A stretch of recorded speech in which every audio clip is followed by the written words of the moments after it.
buenos días, Dios los bendiga. Comenzamos hoy este martes con la bendición de Dios y con las ganas y el deseo de seguir en su presencia.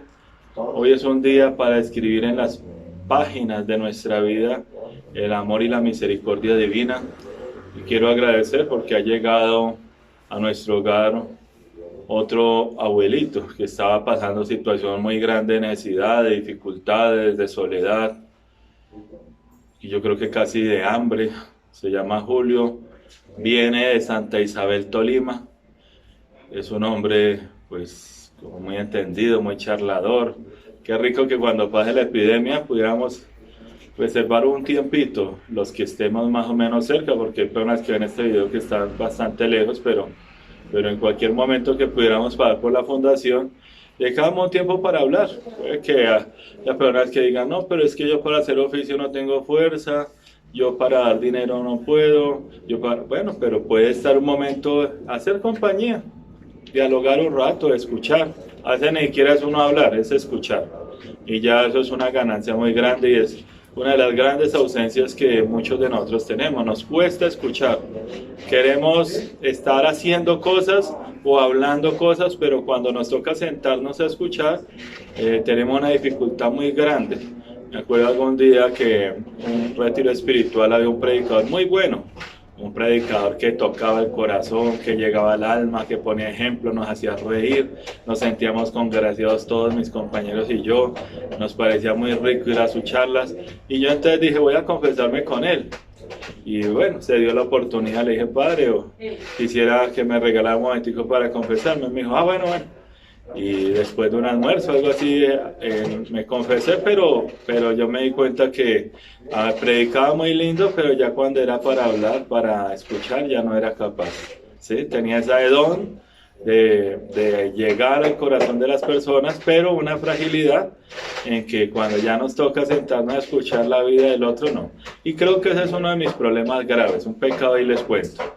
Y es que me cuesta mucho sentarme a escuchar, a entender, a platicar, como dicen los mexicanos. Y aquí he hecho el esfuerzo, a veces yo subo, me siento un rato, trato de escucharlos. Y es un ejercicio que hay que seguir practicando, y por eso les digo que aquí podemos cultivar esa virtud de la escucha, que es lo propio de la Virgen María y de tantos santos. Vamos a escuchar la voz de Dios. Dice así: por aquel tiempo unos profetas fueron de Jerusalén a Antioquía, y uno de ellos, llamado Ágabo, puesto de pie y por inspiración del Espíritu, anunció que iba a haber una gran hambre en todo el país, lo cual sucedió en efecto en tiempos del emperador Claudio. Entonces los creyentes de Antioquía decidieron enviar ayuda a los hermanos que vivían en Judea, según lo que cada uno pudiera dar. Así lo hicieron por medio de Bernabé, y Saulo mandaba una ofrenda a los ancianos de Judea. Esta parte la he querido repetir, ya la habíamos proclamado, pero me parece que a veces no es bueno ir como tan rápido. Y entonces, ¿por qué repito esto? Porque la iglesia de Antioquía, primero sabemos por la escritura que fue el primer lugar donde llamaron cristianos a los seguidores de nuestro Señor Jesús. Y segundo, se vuelve como un epicentro de la fe, como un lugar donde muchos empiezan a creer en Jesús, donde muchos se reúnen, donde se empieza a celebrar la Eucaristía, donde empiezan a orar, donde empiezan de ahí a alimentarse para llegar a otros lugares. Tanto así que este texto, el capítulo 11 de los Hechos, relata que ahí recogieron unas ofrendas y las enviaban a Judea. Imagínense, o sea, Judea, que era el lugar donde Jesús había vivido, o el entorno donde él se había hecho acompañar, había predicado, y Antioquía, que es un lugar mucho más lejano, un lugar distinto, terminan enviando a ese lugar como de nacimiento de la fe.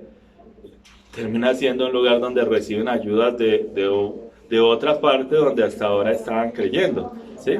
Y entonces parece ser que cogió mucha fuerza lo que es Antioquía en cuanto a la fe católica, la fe cristiana.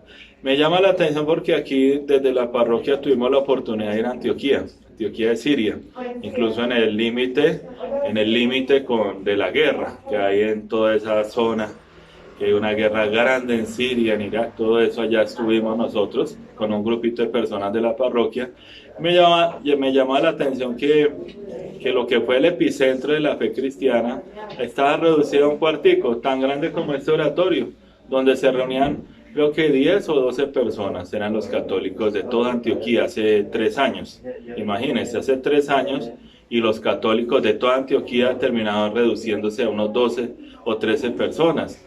Entonces, y yo me cuestionaba el día que estuve allá, pues porque había muchísimas mezquitas, mucha fe musulmana, pero católicos casi desaparecían en su totalidad, ¿sí? Y los poquitos católicos son venidos de países pues católicos, realmente convertidos del Islam al catolicismo, creo que había 1 o 2. Entonces eso me cuestionaba para mi propia vida, porque uno puede decir, reflexionando personalmente, ¿no? Lo que fue un hombre de fe, lo que fue un hombre lleno de gracia, después queda reducido a la mínima expresión, y nos puede pasar que en algún momento predicamos, somos catequistas, ayudamos, colaboramos, somos lectores, misioneros, y va pasando el tiempo, llega el momento en que ya nos ocupamos de las cosas del mundo y se nos acabó tanta fe, como Antioquía, después de ser un lugar tan lleno de Dios, o tan lleno de cristianismo, termina siendo reducido a un puntico casi invisible. Bueno, lo hay, pero es un puntico. Entonces, qué bueno que nosotros pensáramos mucho en eso, ¿no? Que pudiéramos decir, Dios mío, ayer fui de fe, ayer proclamé, ayer serví, o bueno, así no fuera tanto, pero hoy tengo que aumentar mi fe, hoy tengo que crecer en la fe, en el testimonio, en el servicio. No puede ser como esos lugares que fueron creyentes y después reducidos casi a la nada, no. Mi vida es al contrario. Ayer creí, ayer daba testimonio y mucho más. Ayer amé, hoy amo mucho más. Ayer practicaba el don de la humildad, hoy sí que la practico más. Ayer intenté ser dulce, amable, hoy me propongo ser más dulce y amable. Hay una frasecita y con eso terminó la reflexión y dice que entre más viejo más tacaño. Es algo así como lo que les acabo de leer de los Hechos, ¿no? Entre más tiempo como que menos de Dios. Y qué bueno que nosotros pudiéramos decir al contrario, entre más años no más tacaño, entre más años más generoso, entre más años más espiritual, entre más años más dulce, más amable, más lleno de la fe en Cristo resucitado. Un feliz día para todos, el Señor los bendiga y nos guarde de todo mal y peligro.